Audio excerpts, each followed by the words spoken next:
palomita mía, palomita mía, palomita mía. Bendiciones, Iglesia de Cristo.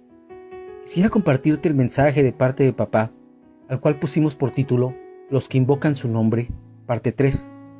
Y para ello nos basamos en el libro de Génesis, capítulo 4, versículo 26, que dice: Y a Set también les nació un hijo, y llamó su nombre Enos. Entonces los hombres comenzaron a invocar el nombre de Jehová. Con esto quiero que tomemos un poquito de atención en lo que dice. Aunque ya lo hemos leído dentro de las predicaciones pasadas, es necesario que podamos reconfirmar y podamos releer todo esto que nos lleva a un mensaje tremendo de parte de nuestro Padre. La Biblia en esta traducción dice que los hombres, al nacer Enos, comenzaron a invocar el nombre de Jehová. ¿Qué pasaría anteriormente del nacimiento de Enos? ¿Qué sucedería con este principio de invocar el nombre del Señor, de buscar su nombre, de mencionar su poderoso nombre? ¿Qué sucedería en ese tiempo desde que Adán perdió el Edén? ¿Qué sucedería con el nombre del Señor?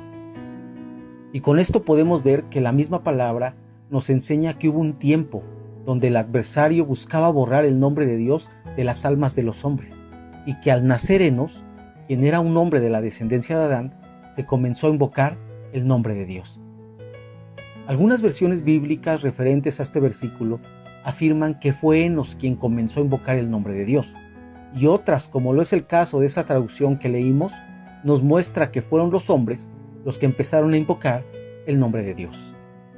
Ya sea que hayan sido los hombres, o ya sea que haya sido Enos, lo que debemos de comprender es que hubo un lapso en la vida de los hijos de Dios, donde el enemigo intentó borrar el nombre de Dios de las almas de sus creaciones. Algunos comentan referente a este versículo que el nombre de Dios fue invocado de una manera deshonrosa. Otros afirman que el nombre de Dios fue invocado de una manera honrosa. Lo esencial de esto es entender que en el nombre de Dios hay poder, y si el adversario trataba de borrar el nombre de Dios en la esfera creativa de la tierra, quiere decir que ese nombre es un obstáculo para dominar plenamente sobre la creación. Y ese nombre se nos fue dado a nosotros sus hijos, los que fuimos autorizados para invocarlo, y que su presencia resplandezca sobre toda tiniebla en el momento que nosotros invocamos su nombre. Por ello, al invocar su nombre, nosotros, los que somos hijos de Dios, debemos de dimensionar y comprender la bendición y la autoridad que nos delegaron al poder invocar su santo nombre. Hay criaturas que al escuchar el nombre de Dios tiemblan, pero hay almas que al escuchar el nombre de Dios se refugian y fortalecen. Todo depende del reino al que sirven. Hay criaturas que se han revelado, espíritus inmundos, mismos hombres que se han revelado a la presencia del Señor, que en el momento que escuchan que se invoca el nombre de Dios, se desesperan, se ponen nerviosos, se atormentan. ¿Por qué? Porque hay entidades, hay invasiones dentro de ellos que se atormentan en el momento que el nombre del Señor es invocado por nuestras bocas. Pero hay otros que viven en obediencia, que viven en orden, que viven sujetados, que en el momento que se invoca el nombre del Señor, ellos buscan el regocijo, el deleite de la presencia del Señor. Ese es nuestro caso como hijos de Dios. Cuando nosotros escuchamos que se menciona el nombre de nuestro Dios, nos deleitamos, nos gozamos, disfrutamos de su presencia. Pero hay otras criaturas que se atormentan con su presencia, como es el caso del Gadareno, cuando el Señor fue a buscarlo y el Gadareno sintió la presencia de Dios y empezaron a hablar los demonios dentro del Gadareno diciéndole: déjanos ir a esos cerdos. Muchas personas en el momento que son invadidas se atormentan con la presencia del Señor cuando nosotros invocamos su nombre. Nos dieron autoridad para invocar su nombre, y esa autoridad que nos dieron provoca la presencia de Dios en las atmósferas y en la vida que cada uno de nosotros tenemos.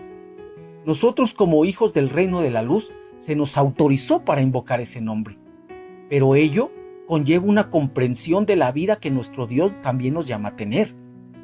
El hecho de que nosotros podamos invocar su nombre no quiere decir que podamos tener una vida desenfrenada, una vida libertina. Nos dieron la autoridad para invocar su santo nombre y por ello debemos de comprender la vida que también el Señor nos llama a tener cada uno de nosotros. Al invocar su nombre, Debemos de hacerlo con el entendimiento de reconocer quién nos ha dado la vida. Dice el Salmo 80, versículo 18, dice así: así no nos apartaremos de ti, vida nos darás e invocaremos tu nombre. Este versículo dice que vida nos darás, no nos apartaremos de ti y vida nos darás e invocaremos tu nombre. La vida que nos da Dios elimina nuestra vida vieja. Debemos aprender a vivir para así invocar de una manera honrosa el nombre de nuestro Dios. Debemos de desprogramar el alma de toda vida vieja y comenzar a practicar la nueva vida a la que fuimos llamados por Cristo.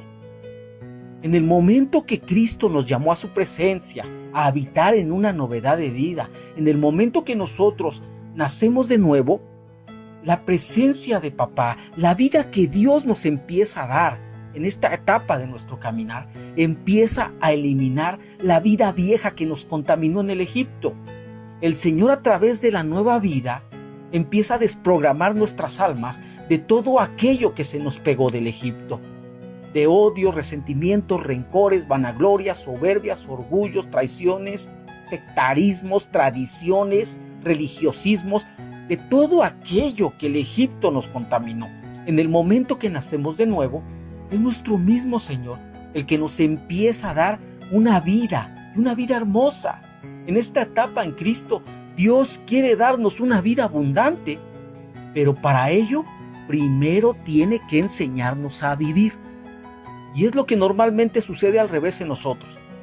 Queremos la vida abundante, pero no queremos vivir como Cristo quiere que vivamos.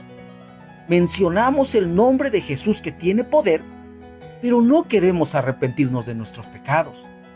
Queremos hacer nuestra voluntad utilizando las armas que Dios nos ha dado, utilizando el nombre poderoso de nuestro Dios, pero no queremos una vida conforme a sus principios y conforme a su palabra. Dios nos ha llamado a habitar en su presencia, nos ha rescatado del Egipto, nos sacó de la porquería del mundo, nos sacó del reino de las tinieblas y nos trasladó al reino de la luz, al reino de su Hijo.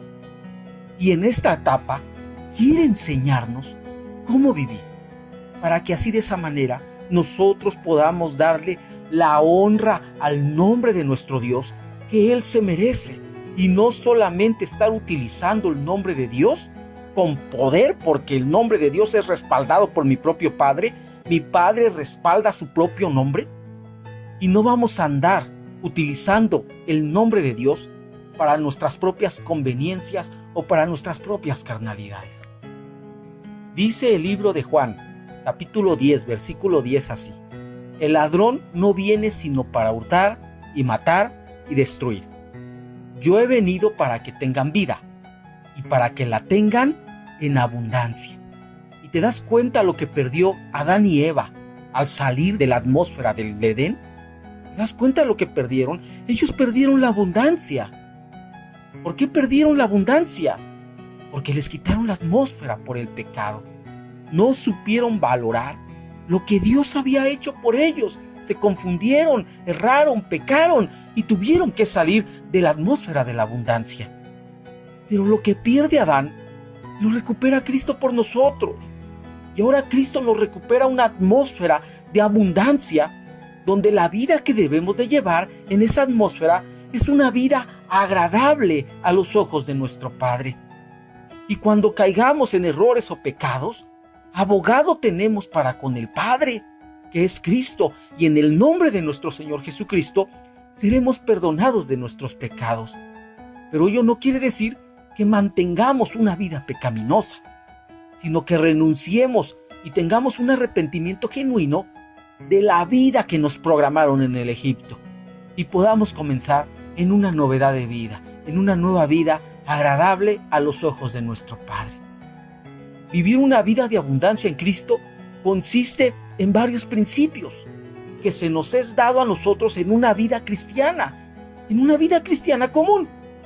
En nuestra vida cristiana común se encuentra el amor, la oración, la congregación, la santificación, la fe, el servicio, la sujeción, el fruto de espíritu, las obras por la fe, los principios, el sacrificio, el perdón y otras tantas cosas que podemos encontrar en la vida cristiana de una persona en Cristo común. Vivir una vida en abundancia consiste en todos estos principios. Para nosotros, esta es la abundancia que Dios nos dejó, porque nosotros buscamos primeramente las cosas celestiales antes que las terrenales. Y cuando nosotros buscamos las cosas celestiales antes que las terrenales, lo demás se nos da por añadidura. Es por ello que lo primero que debemos de buscar es el reino y sus principios. Buscar el reino de Dios y su justicia divina. Y todo lo demás nos va a ser añadido. Pero como el Egipto distorsionó nuestras almas, tendemos a estar buscando la añadidura antes que las cosas espirituales. Y es por ello que muchos de nosotros somos embrujados con evangelios de la prosperidad.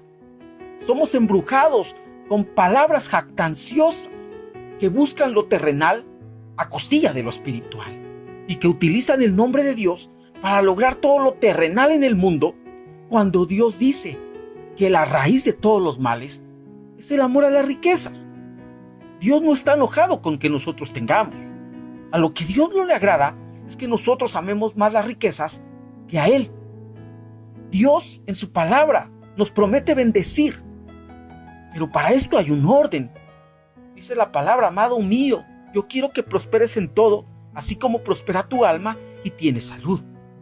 La voluntad de nuestro Padre en la palabra de Dios es que seamos prósperos, es que tengamos una vida en abundancia, pero la abundancia se va a reflejar primeramente en las cosas espirituales, en las cosas que descienden de lo alto, en las bendiciones celestiales que mi Padre tiene para todos nosotros. Es ahí donde primero la bendición de papá viene de lo alto y las bendiciones de la tierra nos alcanzan, como dice Deuteronomio 28, que la bendición primero descenderá del cielo para nosotros y las bendiciones de la tierra nos alcanzarán. Para nosotros primero está la bendición de lo alto. Todo lo espiritual tiene prioridad para nosotros, poniendo por primer lugar el nombre de nuestro Señor Jesucristo, la honra a nuestro Padre y el respeto y el amor hacia el Señor Espíritu Santo. Entendemos que una vida abundante para nosotros debe depender primeramente por lo celestial, para que después pueda llegar lo terrenal, y lo terrenal no nos confunda para alejarnos del Señor. Porque eso pasa con muchos de nosotros. Recibimos una bendición terrenal, y si eso involucra nuestra lealtad, nuestra fidelidad dentro de lo que son los principios de papá, si eso involucra el redil donde yo me encuentro, voto todo por la bendición terrenal que tengo. Al fin y al cabo pienso que Dios está conmigo. Y lo que nos puede pasar es que nos sucedan las cosas como el hijo pródigo, que teniendo al Padre de misericordias, al Padre de toda bondad, y que le dio su bendición, en vez de servir para las cosas celestiales, empezó a servir para las cosas terrenales, y utilizó la herencia para perderse en un chiquero y para contaminarse en las pocilgas. Le volvieron a programar el alma en el chiquero y en las pocilgas, hasta que el Señor, en su hermoso amor, con la acción, con la misericordia y con la bondad del Señor Espíritu Santo, le hizo volver en sí y le mostró que el chiquero no era para los hijos, que para nosotros está la casa de nuestro Padre, donde nosotros amamos y servimos fielmente a nuestro Señor. Es por ello que para nosotros la vida abundante primero va a consistir en las cosas celestiales, en las cosas espirituales. ¿Y cuáles son las cosas celestiales y cuáles son las cosas espirituales? Los principios que papá nos puso para agradarlo en su presencia, en los cuales está el amor, la oración, la congregación, la santificación, la fe, el servicio, la sujeción, el fruto de espíritu, las obras por la fe, los principios, sacrificio y perdón, entre otras cosas que podemos estar encontrando. Y ahora, entendiendo todo esto, vamos a analizar lo que dice la palabra conforme a cada principio que papá nos ha dejado para tener una vida en abundancia, como Él nos la quiere dar. Cuando nos dice el Señor: yo he venido para que tengan vida y para que la tengan en abundancia. Mi papá no solamente quiere que tengas vida, para eso envió a su Hijo Jesucristo, para darte vida, y aparte de la vida, quiere darte abundancia, pero la abundancia terrenal será lo secular, porque no vas a poder valorar una abundancia terrenal si no sabes cuidar una abundancia celestial primeramente. Pero si tú sabes valorar lo que desciende de lo alto, lo que con mucho amor y bondad mi Padre provee para tu principio edificativo de tu vida cristiana, para tu sustento cristiano, si tú valoras de una manera adecuada lo que papá te da desde lo alto, eso te va a ayudar a valorar de una manera adecuada lo que papá te da como añadidura en la tierra. Y para ello vamos empezando a entender qué es el amor, porque en eso consiste la vida abundante. La abundancia desciende desde el cielo. Yo he venido para que tengan vida, para que la tengan en abundancia. La primera bendición descendió del cielo, y esa bendición se llama Cristo. ¿Y qué es lo que nos enseña Cristo? El amor. Es por ello que nosotros tenemos que entender que es amor para comenzar nuestra vida abundante, porque si no tengo amor, pues no tengo nada. Y es necesario que yo pueda entender qué es el amor, para que de esa manera mi vida abundante pueda seguir siendo edificante en mi caminar en Cristo. Para ello quisiera que me acompañaras a la primera carta de Corintios, capítulo 13, versículo del 1 al 2, que dice así: Si yo hablase lenguas humanas y angélicas, y no tengo amor, vengo a ser como metal que resuena o címbalo que retiñe. Y si tuviese profecía, y entendiese todos los misterios y toda ciencia, y si tuviese toda la fe, de tal manera que trasladase los montes, y no tengo amor, nada soy. Por ello es que uno de los cimientos en nuestra vida en Cristo para tener una vida abundante es el amor. Si nosotros nos han dado la facultad de mencionar su santo nombre, de invocar su santo nombre, eso nos va a traer múltiples beneficios a nuestra vida. Y tenemos que verificar la manera como estamos honrando su nombre. Y si estamos honrando su nombre, si estamos invocando su nombre, pero no tenemos amor, entonces prácticamente no somos nada. Porque así lo dice la palabra. Puedes tener muchos dones, puedes tener lenguas angélicas, lenguas humanas, pero si no tienes amor, solamente es tu sonido. Porque estás hueco por dentro, solamente se oye el sonido que sale por tu boca. Y si tuvieses profecía y entendieses misterio y ciencia, y tuvieses toda la fe que te imagines, y que pudieses trasladar montes, pero si no tienes amor, dice el Señor, nada tienes. Es por ello que al invocar su santo nombre, tenemos que verificar nosotros si esa manera como lo estamos invocando nos está llevando a una vida de abundancia, a una vida de bondad, a una vida de prosperidad que papá quiere darnos a nosotros. Tenemos que aprender a honrar su santo nombre. No podemos estar invocando el nombre de papá y no tener amor. Y el amor no consiste en los dones que tú tengas, en las lenguas que tú tengas. No porque tengas don de lenguas quiere decir que tienes mucho amor. O no porque tengas don de profecía quiere decir que tengas mucho amor. No porque conozcas misterios o tengas don de ciencia, eso no quiere decir que tengas mucho amor. Pues la palabra lo afirma. Si no tengo amor, nada soy. Entonces, si yo invoco el nombre de mi Señor Jesucristo de una manera honrosa, eso va a provocar que mi vida también tenga un cambio en mi manera de caminar en Cristo. Y que en la manera que yo vaya caminando agradablemente ante mi Señor Jesucristo, se va a identificar la vida abundante que yo tengo. Y en esa vida abundante poder invocar el nombre de mi Padre, el nombre de mi Dios, el nombre de mi Señor Jesucristo de una manera honrosa y verdadera. Y para ello necesito amor, porque la vida en abundancia se refleja en el amor que tengo para las cosas de mi Padre. Y si no tengo amor, no tengo nada, solamente soy sonido. Pero si tengo amor, lo que hable mi boca se confirmará en el sentir de mi corazón. Otra de las cosas que nuestro Padre quiere enseñarnos para tener una vida en abundancia, nosotros los que invocamos el nombre de papá, es la oración. Dice la primera carta de Corintios, capítulo 14, 15, dice así: ¿qué pues? Oraré con el espíritu, pero oraré también con el entendimiento. Cantaré con el espíritu, pero cantaré también con el entendimiento. Nuestra vida cristiana, amada iglesia, no solamente se refleja en el amor. Esa es la base, ese es el principio, porque si no tengo amor, nada tengo. Nuestra vida cristiana, nuestra vida abundante en todos aquellos que invocamos de una manera honrosa el nombre del Señor, también se debe de reflejar en lo que yo hago dentro de lo que es la oración. Porque la oración es un medio con el cual Dios me conecta ante su presencia. Y de la oración hemos hablado mucho y hemos mencionado mucho en los temitas que tenemos por WhatsApp. De la oración entendemos mucho, amada iglesia. Y la oración debe de llevar una actitud en nosotros. No solamente orar por una obligación, por una religiosidad, por un hábito, que yo estoy en contra del hábito de la oración. Y algunos me dirán que soy un hereje, porque la oración tiene que hacerse un hábito en nosotros. Pero el Señor dice en su palabra que Cristo les enseñaba la necesidad de orar, no el hábito de orar.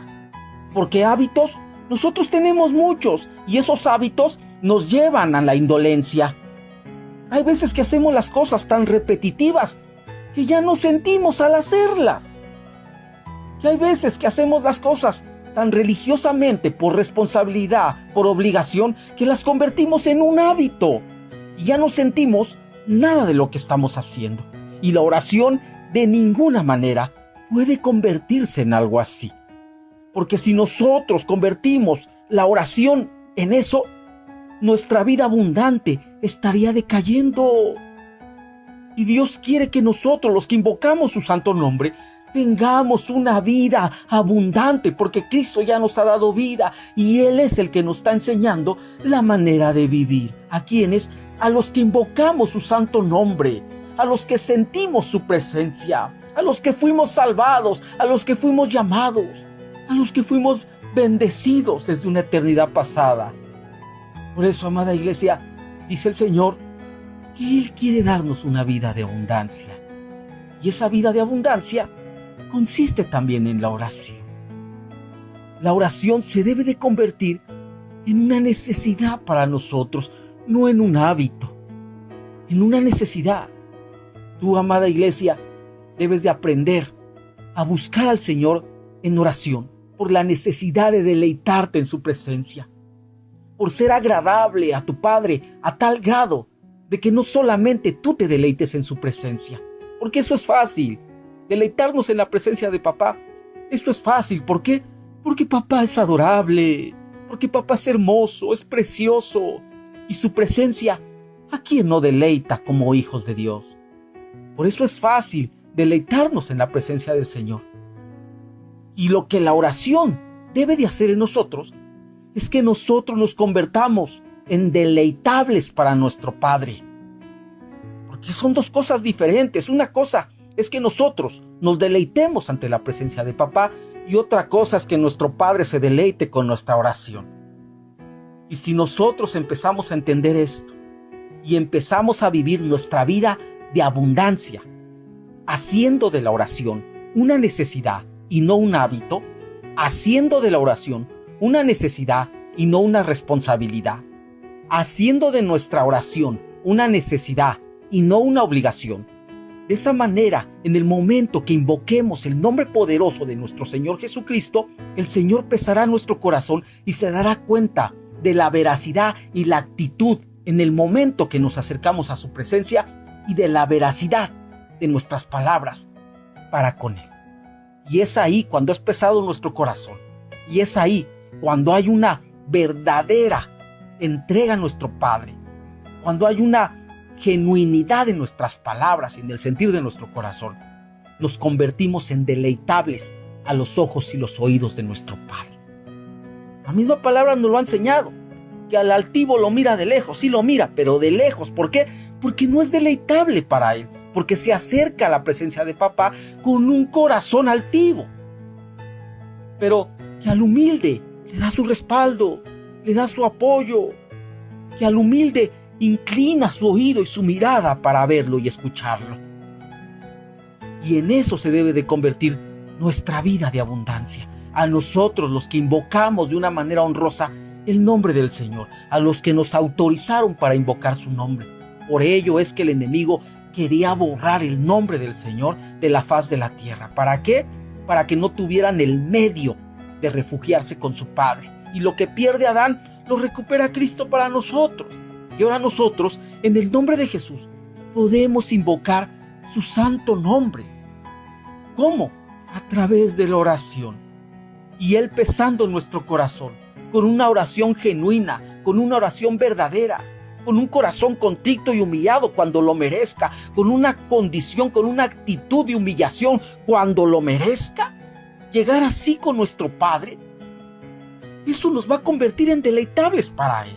Y el Señor inclinará su oído, escuchará nuestro clamor, escuchará los momentos en los que nosotros le digamos, perdóname, Padre, y nos perdonará. La oración es una parte vital para nuestro caminar cristiano. Por eso nuestra vida en abundancia, a los que invocamos su santo nombre, nuestra vida en abundancia consiste también en la oración. Otra de las cosas en las que consiste nuestra vida en abundancia es en la congregación. Dice el libro de Hebreos, capítulo 10, versículo 25, dice así: y no dejando de congregarnos, como algunos tienen por costumbre, sino exhortándonos tanto más cuanto veis que aquel día se acerca. Otra de las cosas en que consiste nuestra vida en abundancia, en todos nosotros, los hijos de Dios, que invocamos de una manera honrosa su nombre, es la congregación, amada iglesia. No podemos vivir una vida en Cristo y no queriendo congregarnos. No debemos vivir una vida en Cristo y acudiendo a una congregación por responsabilidad o por obligación. Dice el Señor, no dejando de congregarnos, como algunos tienen por costumbre. Entonces hay muchos que tienen una mala costumbre. ¿Por qué? Por un mal hábito, y un hábito que se les heredó de generación en generación. Hay muchos hijos que vieron a sus padres que les costaba ir a la iglesia y que solamente iban a la iglesia cuando las cosas estaban mal. Que solamente iban a la iglesia cuando tenían adversidades. Que cuando tenían dificultades y veían la tormenta muy difícil, ahí sí se paraban temprano, se peinaban y se iban a la iglesia. Y eso lo vieron muchos hijos que por hábito y por costumbre heredaron un mal hábito y una mala costumbre de congregarse solamente cuando les conviene. Por eso dijo el Señor, no dejando de congregarnos.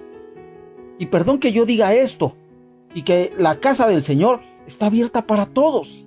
Es la puerta del Señor, Cristo es la puerta, y el Señor nos da el acceso a todos nosotros, a su presencia. Pero perdón que yo diga esto, hijos.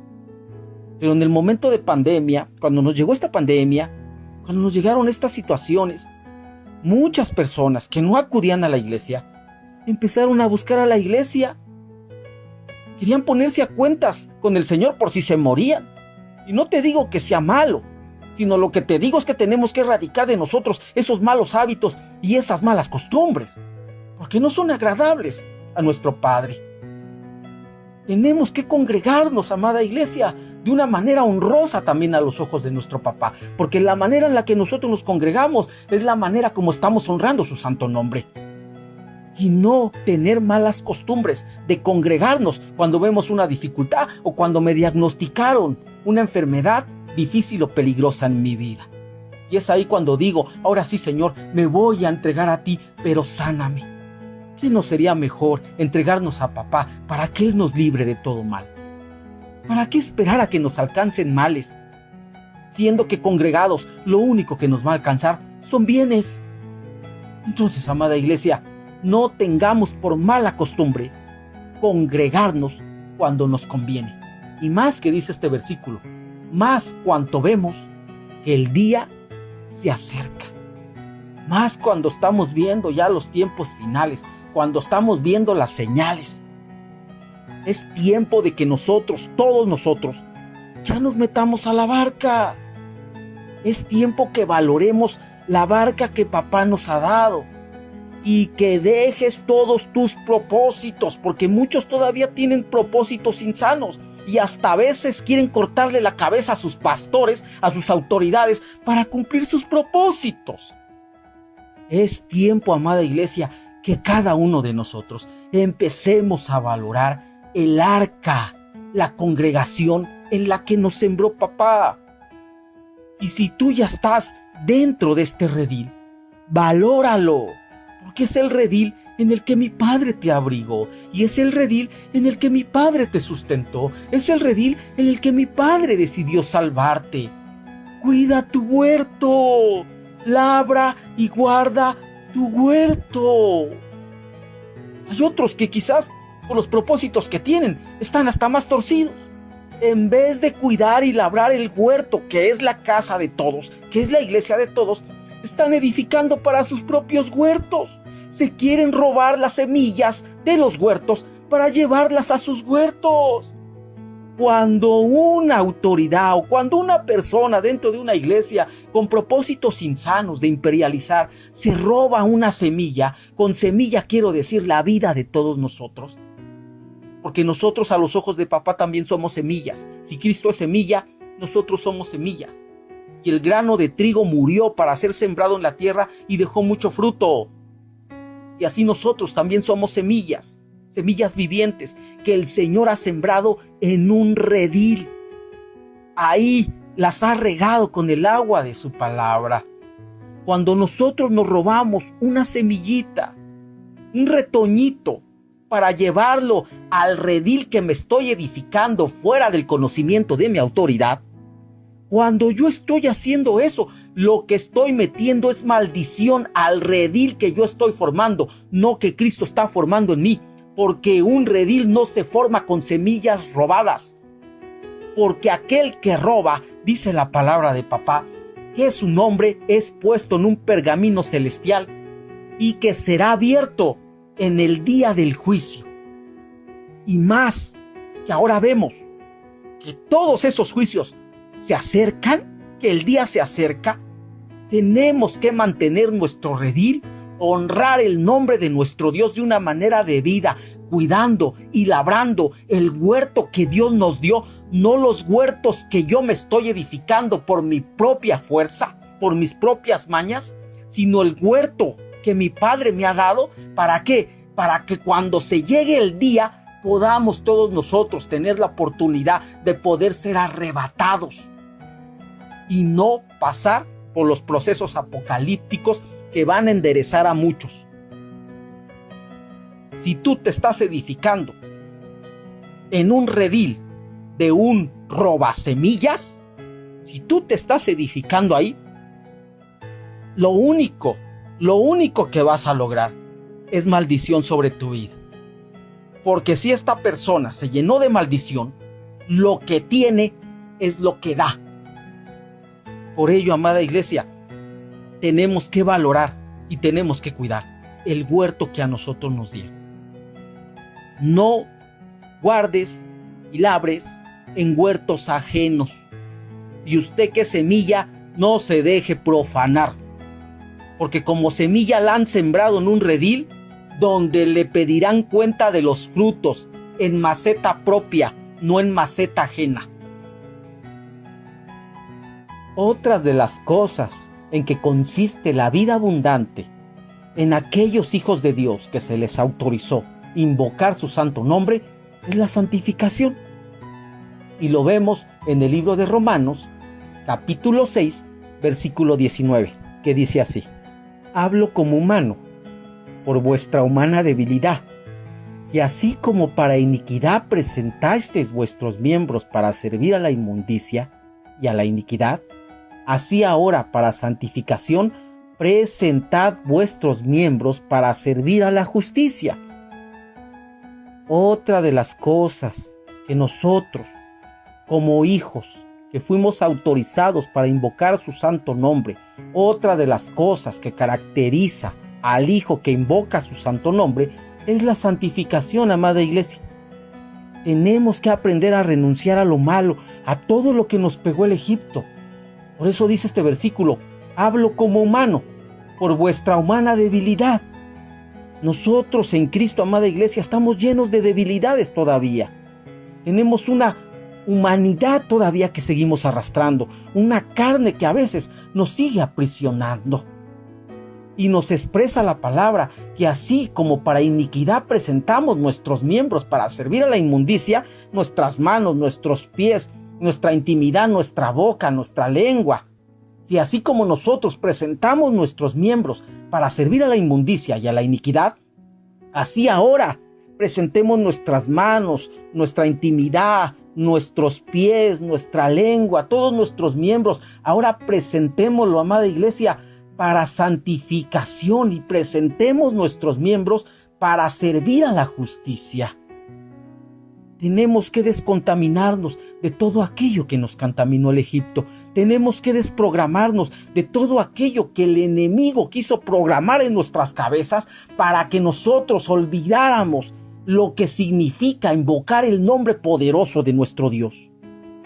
Tenemos que aprender, amada iglesia, a hacer la voluntad de papá, a santificarnos, porque esa es la voluntad de papá. Mas no nos va a obligar, tampoco nos va a obligar a santificarnos. Pero aquel que tiene una vida abundante, aquel ha aprendido a luchar, a someter su cuerpo, a buscar agradar a Dios a través de la santificación. Santos ya somos por la sangre del Cordero, pero una cosa es que seamos santos y otra cosa es que nos hemos olvidado de santificarnos. Dice el libro de Apocalipsis, capítulo 22, versículo 11, dice así: el que es injusto, sea injusto todavía, y el que es inmundo, sea inmundo todavía. El que es justo, practique la justicia todavía, y el que es santo, santifíquese todavía. Entonces, ¿qué dice la palabra? Que el que es santo, y nosotros ya somos santos, no por nuestros méritos, porque Dios ve lo que no fuera como si ya fuera. Dios ve lo que no es como si ya es. ¿Por qué? Porque en Cristo ya estamos completos. Pero el hecho de que en Cristo estemos completos no quiere decir que no haya riesgo para nuestra vida espiritual y hasta para nuestra salvación. Porque muchos creen que la salvación no se pierde, y la eterna lucha entre si la salvación se pierde y si la salvación no se pierde, y muchos están a favor en que la salvación no se pierde y otros en que la salvación sí se pierde. Yo prefiero vivir las cosas con un equilibrio. Y si la palabra dice que la salvación no se pierde, es porque nosotros hemos aprendido a hacer la voluntad de Dios. Y si la Biblia dice que la salvación sí se pierde, es porque nosotros no hemos aprendido a hacer la voluntad de Dios. Y entre que no se pierde y sí se pierde, hay un equilibrio en el cual prefiero estar en la presencia de papá que tibio. El que es injusto, sea injusto todavía. El Señor no te va a obligar a santificarte. Si quieres seguir en la injusticia, sé injusto todavía. El que es inmundo, sea inmundo todavía. Si quieres vivir en la inmundicia, sé inmundo todavía. Pero el que es justo, practique la justicia. No dice que haga justicia de vez en cuando, dice practique la justicia. ¿Por qué? Porque el que practica, perfecciona. El que practica el pecado, termina perfeccionándolo. Pero el que practica la justicia, termina perfeccionándola. Así es que el que es justo, ¿sabes una cosa? Nosotros ya somos justos por la sangre del Cordero. Nos justificó, no por nuestros méritos. Nos justificó por su gracia, por su bondad, por la obediencia a su Padre. Por eso nos justificó mi Señor Jesucristo. Así es que si nosotros ya somos justos, dice la palabra, que practiquemos la justicia todavía. Y que si somos santos, el que es santo, y tú y yo ya somos santos, no por nuestro mérito, sino por lo que hizo Jesucristo por nosotros. Y el que es santo, dice el Señor, a pesar de que ya estás en una dimensión de santo, y que la Biblia te menciona como santo, porque Dios ve terminado lo que no es como si ya fuera, y a pesar de que la Biblia nos menciona como santo, también nos sigue mencionando el que es santo, santifíquese todavía. Así es que, amada iglesia, la santificación la debemos de ejercer en todo el lapso de nuestra vida y aún más. Porque ¿qué crees que va a suceder en el seno de Abraham, donde siguen perfeccionando las almas? Las siguen perfeccionando, ¿para qué? Para mostrarlas santas y perfectas ante los ojos de nuestro Padre, para poder habitar en un reino santo en una eternidad futura. Si nosotros, amada iglesia, entendemos esto, vamos a comprender que nuestra vida abundante consiste en santificarnos, consiste en todo lo celestial primeramente, para que después lo terrenal nos alcance y lo terrenal no nos estorbe para adorar a nuestro Señor como Él se lo merece. Otra de las cosas que debemos ser caracterizados nosotros, los que mencionamos, los que invocamos su santo nombre y vamos hacia una vida abundante, es la fe. Y eso lo dice en el libro de Hebreos, capítulo 11, versículo 6, que dice así: pero sin fe es imposible agradar a Dios, porque es necesario que el que se acerca a Dios crea que le hay y que es galardonador de los que le buscan. La misma palabra nos enseña, amada iglesia, que sin fe es imposible agradarle. Nuestra vida en abundancia, en todos nosotros, los que invocamos debidamente el nombre de nuestro Dios, la vida abundante en todos nosotros consiste en la fe. Y el que se ha acercado a Dios, crea que le hay. Tan fácil que es agradar a Dios. Es muy fácil agradar a Dios, en verdad, amada iglesia. Que si no lo queremos hacer nosotros, de verdad es porque estamos muy contaminados con la programación egipcia. Pero tan solo con que tú creas que hay un Dios, con eso le estás agradando. Pero tu fe tiene que dimensionarse. Nuestra fe tiene que crecer. Cuando nacemos de nuevo, el Señor en su misericordia nos capacita con una dimensión de fe. ¿De qué tamaño? Del granito de mostaza. Cuando nacemos de nuevo, el Señor siembra en nuestra vida una dimensión de fe del tamaño del granito de una mostaza. Y de nosotros depende si esa fe la acrecentamos. Y de nosotros depende si queremos agradar día a día cada vez más a nuestro Señor, o nos conformamos con la fe de un granito de mostaza. Pero la Biblia dice que sin fe es imposible agradar a Dios. Y yo no solo quiero agradar a Dios con mi fe, sino quiero maravillarlo con mi fe, como lo dice la palabra. Cuando tomó al centurión y le dijo: una palabra tuya basta, porque yo soy un hombre con autoridad y bajo autoridad. Y si tú dices, con tu palabra que tú digas, con eso basta. Y Dios se maravilló, no solamente se agradó de la fe de ese centurión, sino se maravilló de esa fe. Yo quisiera que mi fe creciera al grado de maravillar a Dios, donde a través de lo que yo le pida a mi Padre en el nombre de Jesús, se convierta en prodigios, maravillas y milagros. Por eso es necesario, amada iglesia, que nuestra fe se dimensione, se desarrolle, que no se quede al tamaño del granito de una mostaza. Y que aún cuando nuestra fe crezca, cuando esa semillita de fe crezca en nosotros, también tenemos que tener mucho cuidado. Porque la palabra dice que la semilla de mostaza es una de las semillitas más pequeñitas, pero que se convierte en un árbol muy grande, muy frondoso, en uno de los más grandes. Pero que en esos árboles anidan aves. Y ese es el peligro de no crecer equilibradamente en la fe. Porque muchos de nosotros creemos tener una fe, pero lo que estamos viviendo es una fe fanática. Especialmente con lo que sucedió de esta pandemia. Que el Señor dijo: guárdense. ¿Y qué hicimos? Muchos de nosotros fanfarroneamos de la fe, muchos de nosotros alardeamos de una fe que el Señor no ha visto en nosotros. Como un día se los comenté a mis hermanos, si el Señor te dijo que en esta pandemia te iba a guardar, si tienes la plena seguridad de que te lo dijo mi Padre y te lo confirmó, que en esta pandemia no te iba a pasar nada y no te iba a suceder algún contagio y que te iba a guardar de todo, pues adelante, vaya y camine y ande sin pena. Pero si el Señor le dijo guárdese, guárdese. No ande alardeando de una fe que no tiene. Porque esto no es un juego.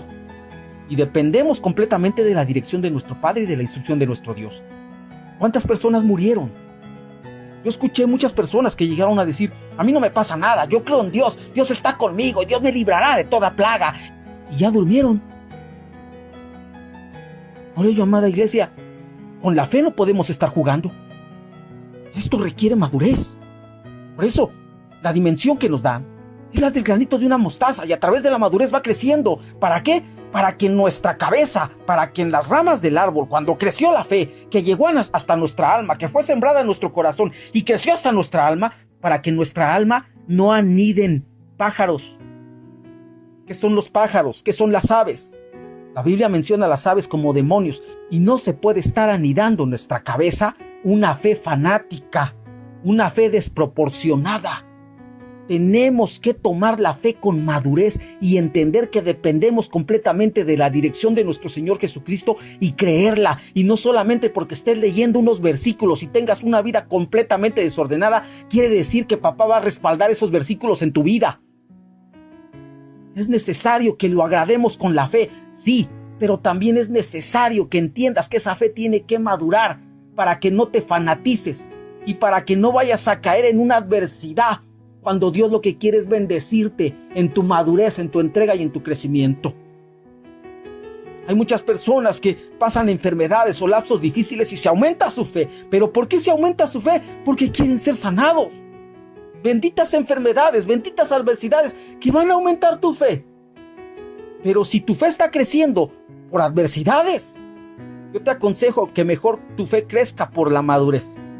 Y que le creas a tu papá en todo lo que dice la palabra viviéndola. No solamente le creas a tu papá en lo que dice la palabra por tu conveniencia, sino que le creas a papá en lo que dice la palabra porque quieres estar a sus pies y completamente dependiente de él. Que le creas, por eso dice la palabra, pero sin fe es imposible agradar a Dios, porque es necesario que el que se acerca a Dios crea que le hay. Para tener una fe que va en madurez, se tiene uno que acercar a Dios y permanecer en Dios. Muchos de nosotros tenemos fe en lo que dice la palabra, pero no nos congregamos, pero no oramos, pero no amamos.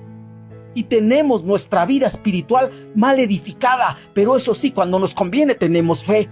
Y eso es una fe con nidos de aves. Y se tiene que quitar todo pensamiento inicuo de nuestra cabeza. Se tiene que quitar todo pensamiento demoníaco de nuestras cabezas, de nuestras almas, de nuestros pensamientos, de la manera como hacemos las cosas. Por ello es necesario, amada iglesia, que si nosotros maduramos en la fe, permanezcamos en el Cristo de la gloria, porque de nada te sirve creer que hay un Dios si no te acercas a Él. De nada te sirve tener una fe tan grande y tan desarrollada. A lo mejor tu fe es como todas las semillas de una sandía, como la de los elotes, a saber qué fe tengas tú, ¿no?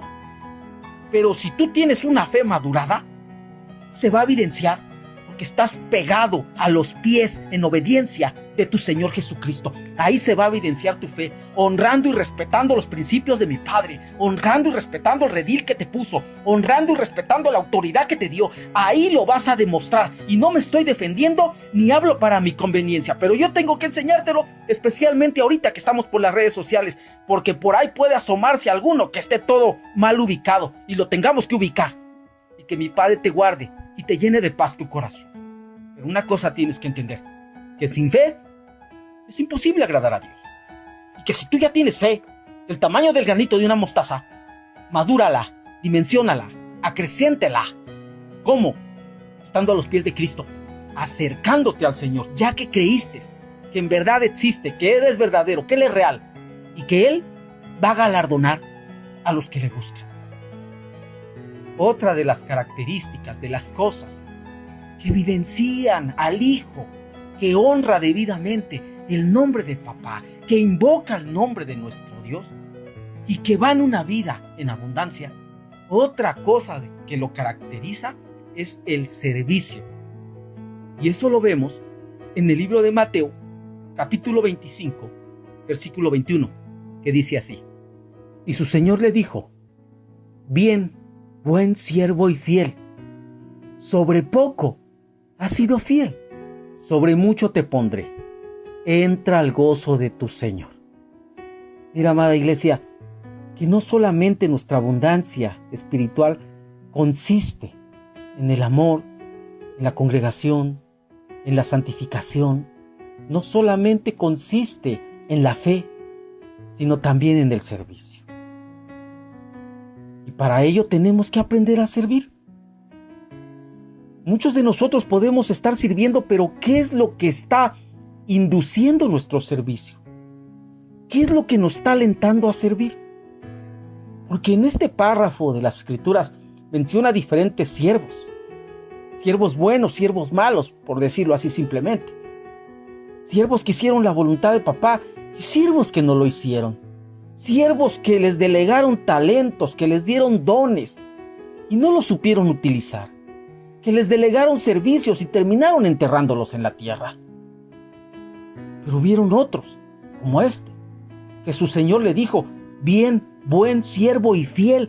¿Qué tenía este siervo?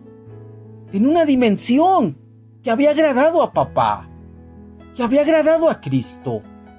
Y le dijo: bien, lo bendijo, bien, buen siervo, lo hiciste bien. ¿Por qué fuiste buen siervo? Porque fuiste fiel. Pero ¿cuántos de nosotros, amada iglesia, queremos servir y servir en una iglesia, pero no hemos aprendido lo que es fidelidad? Renegamos de nuestras autoridades, votamos a nuestras autoridades, vamos a una iglesia donde me den lo que yo estoy buscando y pongo mis argumentos que quiero poner. ¿Por qué? Porque me conviene. Digo lo que quiera decir. ¿Por qué? Porque me conviene. Y más ahorita que en esta pandemia hay una infinidad de cuatreros. Una cosa es ser pastor y otra cosa es ser un cuatrero. Un pastor cuida las ovejas del redil. Un cuatrero las laza con el lazo del cazador para sacarlas del redil y llevarlos a sus cercos. ¿Por qué digo cercos? Porque si hay una diferencia entre un pastor y un cuatrero. Un cuatrero lo que se jale es bueno. Se puede jalar una oveja, se puede jalar un toro, un buey, un burro, una vaca. Lo que se jale es bueno. ¿Y a dónde lo lleva? No a sus rediles, porque un cuatrero no tiene redil. Tiene cerco. ¿Qué son cercos? Los lugares donde habitan los cerdos. La oveja tiene redil. El cerdo tiene cerco. Y es ahí la diferencia, amada iglesia, del siervo. Le dijo el Señor: bien, buen siervo. Lo bendijo, le dijo: fuiste un buen siervo. ¿Y por qué fuiste un buen siervo? Porque fuiste fiel. ¿Y cómo has sido fiel? Sobre lo poco que yo te di, sobre mucho te pondré. Entra al gozo de tu Señor. Mira qué bendición es para aquel que sabe servir. Aquel que sabe servir en la fidelidad, el Señor se lo va a bendecir y le va a proveer más de lo que espera. Pero aquel que anda buscando su propio beneficio y anda cambiando de una autoridad a otra para lograr sus propósitos, amada iglesia, debemos de tener cuidado con todo esto. Dentro de nosotros sabemos, amada iglesia, lo que es retoño, palomita, que hemos crecido con principios. Y me toca a hijos adoptados, me toca enseñarle todos estos principios. Por eso, amada iglesia, a veces con temor y temblor de no desequilibrarlos, de no echarme alguno, tengo que expresar las cosas. Y te bendigo mucho, amada iglesia, porque tú vas entendiendo lo que es ser un buen siervo, porque te vas edificando bajo los principios de papá que te caracterizan con la vida abundante. ¿Por qué? Porque quieres honrar de una manera de vida el nombre de tu Padre, porque quieres invocar el nombre de tu Padre de una manera honrosa, para que cuando lo honres, papá incline sus oídos y sus ojos, te mire y te escuche y responda a tu clamor. Ser buen siervo requiere fidelidad.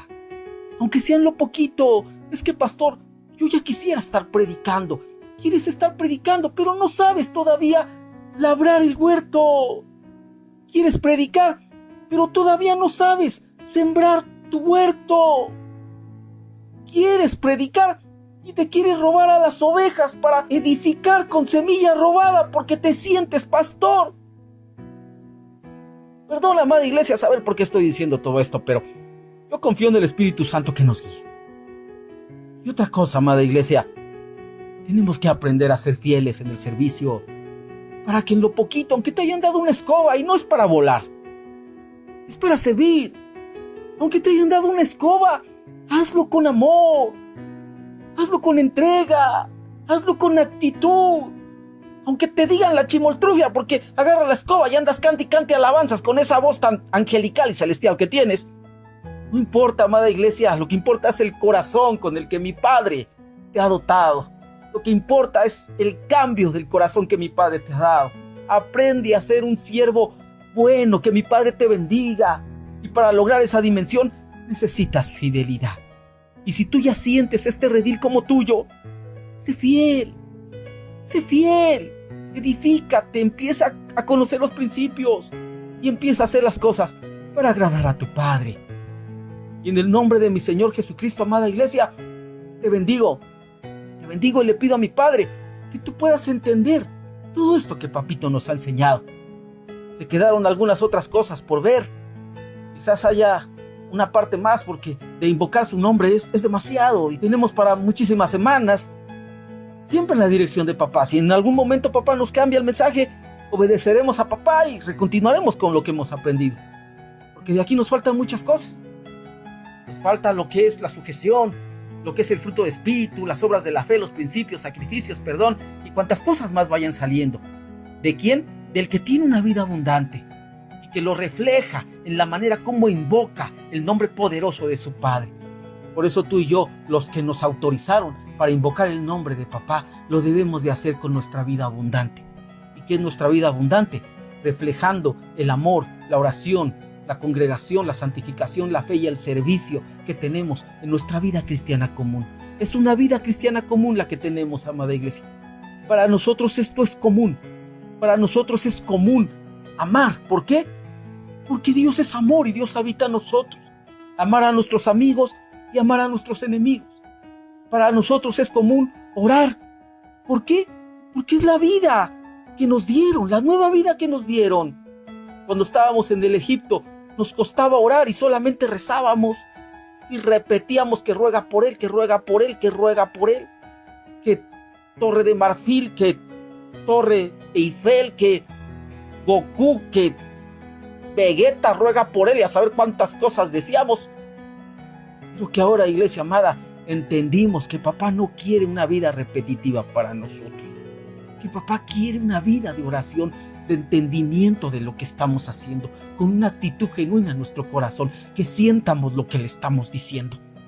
Y que según sea la situación que podamos estar viviendo, sean momentos de paz, sean momentos de guerra, sean momentos de escasez, nuestra oración sea genuina para con nuestro Padre y que clamemos con un corazón verdadero. Que nuestra vida cristiana común, amada iglesia, consiste en la manera como nos congregamos. Nos desprogramamos de todo Egipto, que no nos permitía entender lo que era vivir una vida en congregación. Que algunos se han amañado y tienen por costumbre no congregarse, pero que otros nos hemos desprogramado del Egipto y tenemos por buena costumbre congregarnos, porque hay costumbres malas y costumbres buenas. Y entre las costumbres buenas se diferencia por la actitud que tenemos. Y que dentro de nuestro caminar, lo que nos ha enseñado papá, honrar debidamente su nombre, porque ya tenemos una vida abundante, es la santificación. Y tenemos que aprender a santificarnos, amada iglesia. Santificarse no es una opción. Te permiten tomar la decisión, pero no es una opción, porque mi Señor viene con su galardón. Y para aquel que es justo, para aquel que es santo, el Señor quiere que viva en justicia y que viva en santificación. Pero no podemos olvidar con todo esto la fe, porque la fe es necesaria, pero una fe que no te acerca a Dios es una fe deformada, es una fe falsa. Tienes que aprender que la fe te ayudó, el granito de mostaza te ayudó a creer que hay un Dios, pero que ahí no termina esta situación, que si tú ya sabes que hay un Dios, aumenta tu fe al grado de que tu vida sea completamente permanente en tu Padre, que no te separes de tu papá, que hay muchos que separados de papá tienen fe y todavía le piden a Dios que les complazca sus cosas, separados de papá porque dicen que tienen fe y dicen que tienen mucha fe para mover montes y desarraigar todo lo malo que puedan encontrarse, pero esa fe es una fe con aves anidando en su cabeza. Y que no olvidemos, amada iglesia, el servicio. Nuestra vida abundante consiste también en el servicio. Pero muchos de nosotros, ¿qué queremos hacer? Queremos el púlpito sin la escoba. Y no puede ser esto así, amada iglesia. y aquel que te está ofreciendo púlpito sin desarrollo o prometiéndote un desarrollo es un cuatrero que no sabe sembrar su huerto, que necesita semillas robadas para sentirse algo e importante, para sentirse pastor. Pero si tú, amada iglesia, has comprendido tu huerto, sirve guardando y labrando la atmósfera espiritual de bendición, de provisión, de protección que mi Padre te ha dado, mencionando, invocando de una manera honrosa, debidamente, su santo nombre. En el nombre de mi Señor Jesucristo te bendigo. Te bendigo, amada iglesia, y le pido a mi Padre que te guarde, que te llene de paz, que te permita entender esto. Que esta palabra no sea un evangelio barato para tu vida, sino que te edifique. Porque aquí no hablamos lo que la carne quiere oír. Nos han edificado de una manera hermosa para entender que no somos el caramelo de la tierra, que no somos los dulces de la tierra, que somos la sal del mundo, que somos la sal de la tierra. Y que en el nombre de Jesús no vengo a endulzarte el oído. Vengo de parte de mi Padre a edificar tu vida espiritual, porque el tiempo se ha acercado, porque mi Cristo está más cerca de lo que tú y yo nos imaginamos. Y en el nombre de Jesús te bendigo. Le pido a mi Padre que te guarde, que llene de paz tu corazón, que te edifique y que tú puedas madurar hasta el encuentro de nuestro amado, porque Cristo viene por una iglesia madura, que entiende, que comprende, que sabe diferenciar entre evangelio y evangelio, entre palabra y palabra, y que se sujeta a los principios de mi Padre, comprendiendo que el camino es Cristo. En el nombre de mi Señor Jesucristo, Padre, te lo suplico. Amén, amén y amén, Padre mío.